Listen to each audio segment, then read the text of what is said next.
What was this? Kurt Hunter? Yeah, I've heard the name, I'm pretty sure, but I'm not sure that I've ever met him.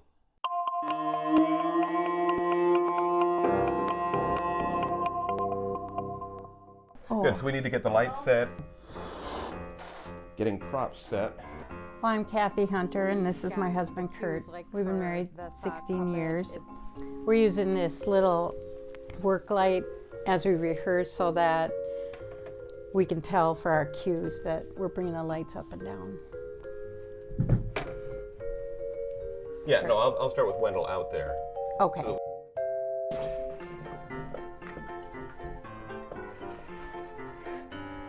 Let's see, the end of my dialogue is... And that concludes my lecture on strings. Now it's time for some practical examples. That's the trick, because the timing on these short ones is exactly the problem.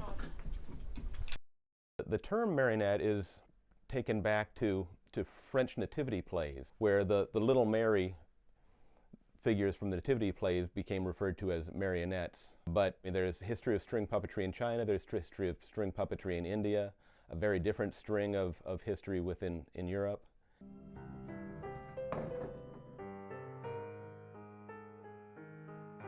It's hard to put my finger on what it is specifically about marionettes, but of all the forms of puppetry, part of it I think is the separation from the puppeteer.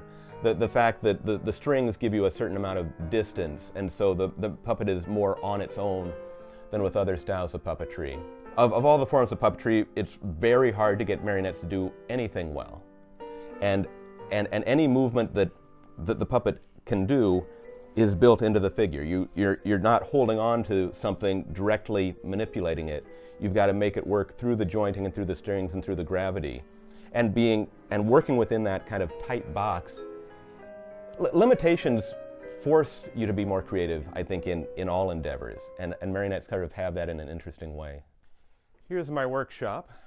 This is a real rough little prototype playing around with some eyelid mechanisms for a mosquito marionette that I'm looking to build.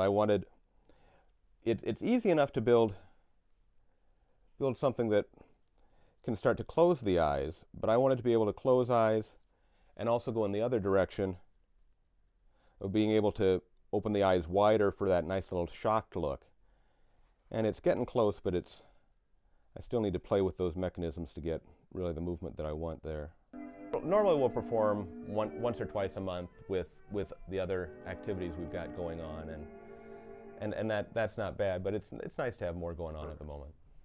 The very first marionette I made back when I was 12, who's held up amazingly well over the years. Hi there, I'm Chester.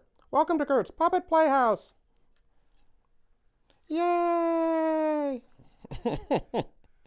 Oscar was built very specifically to be the epitome of weight. And he was built very specifically without leg strings, so that the only way his legs move is by moving his whole body and swinging that leg around. I think I built these guys in high school. When I performed at the National Festival a couple of years ago, the review that was in the Puppetry Journal spoke a lot about how I like to create problems for myself and then figure out how to solve them. But each egg also has its own little individual control bar. And I read the review and thought, yeah, that's right.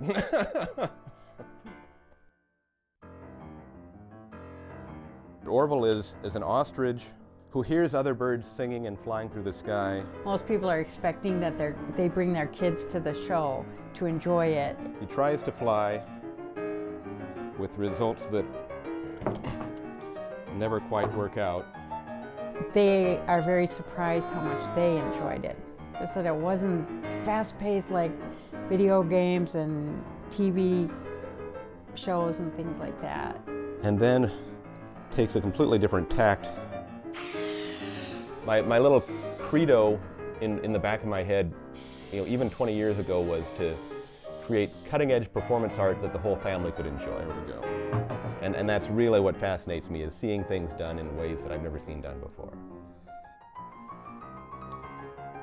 And so Orville usually ends our shows. Nice little moment of hope there. Minnesota Original is made possible by the Arts and Cultural Heritage Fund and the citizens of Minnesota.